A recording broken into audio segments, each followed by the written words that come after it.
So the State House has taken the unprecedented option of censuring one of their own.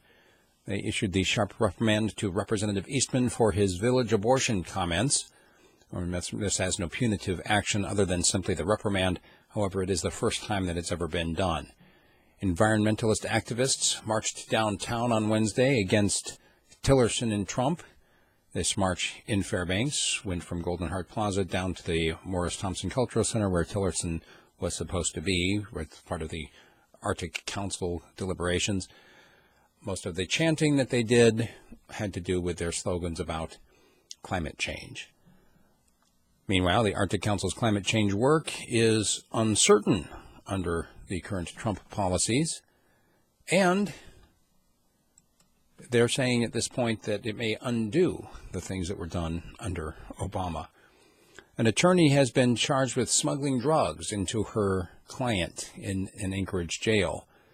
And a used Alaska State Ferry is up for sale. This is yet another one, as you recall. This was sold finally to the Philippines at a huge loss.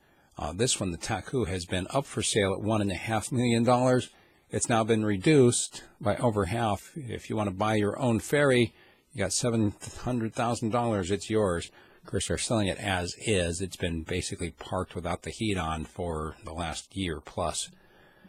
Mary Rose Carter, who was the woman that they originally were saying was a possible witness to a murder that happened on Tuesday in Anchorage, she's been taken into custody and now has been charged with murder.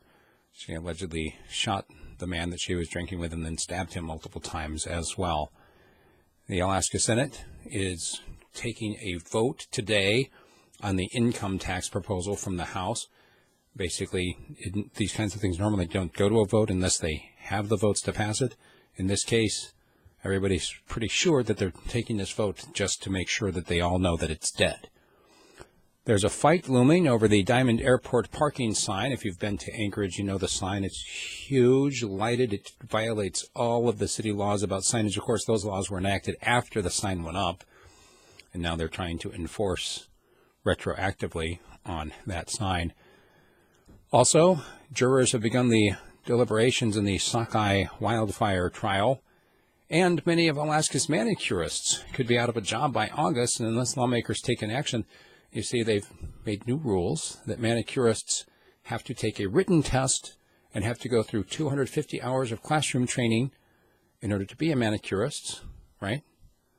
The problem is, most of them are already working 7 days a week. When are they going to have the time to take the classes? Plus, most of them speak English as a second language.